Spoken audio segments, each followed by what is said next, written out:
எல்லாம் வல்ல அல்லாஹ் அன்பும் அருமையான கிருபையும் நமக்கெல்லாம் வந்து சேரட்டுமாக.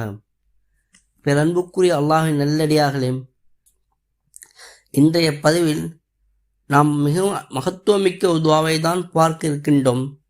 துன்பங்கள் ஏற்படும் போது இந்த துவாவை ஓதிக்கொள்வராக இருக்க வேண்டும் என நபி அவர்கள் நமக்கு கூறியிருக்கின்றார்கள். எனவே நமக்கு வாழ்வில் துன்பங்கள் ஏற்படும் போது இந்த துவாவை நாம் ஓதி வருவதாக இருந்தால் நிச்சயமாக நம்முடைய துன்பங்களையும் அதே போல சோதனைகளையும் அல்லாஹு தஆலா நீக்கக்கூடியவனாக இருக்கின்றான்.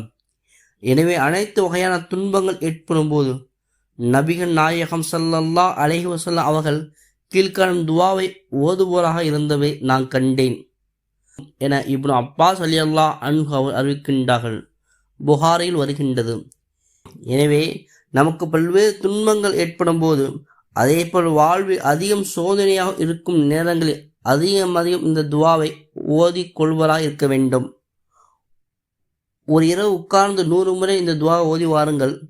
இன்ஷா அல்லாஹ் உங்கள் வாழ்வில் ஒரு நல்ல வழிகாட்டலை அல்லாஹு தஆலா ஏற்படுத்துவான். மகிழ்ச்சியான வாழ்வை உண்டாக்குவான் இன்ஷா அல்லாஹ். லா இலாஹ இல்லல்லாஹுல் அலீமுல் ஹலீம், லா இலாஹ இல்லல்லாஹு ரப்புஸ் சமாவாத்தி வல் அர்லி வரப் அர்சில் அலீம். கண்ணியமும் வாய்ந்தோனும் பொறுமை மிக்கோனும் ஆகிய அல்லாஹுவை தவிர வேறு இறைவன் யாரும் இல்லை. வானங்கள் மற்றும் பூமியின் அதிபதியும் மாபெரும் அரியாசனத்தின் அதிபதியுமான அல்லாஹுவை தவிர வேறு இறைவன் யாரும் இல்லை என கூறுகிறேன் என்பதாகும்.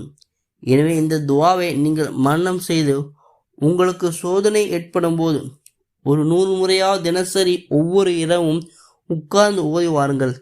இன்ஷா அல்லாஹ் சோதனைகளையும் துன்பங்களையும் நீக்கி மகிழ்ச்சியான வாழ்வை நம் அனைவருக்கும் அல்லாஹ் தஆலா ஏற்படுத்தி தருவானாக.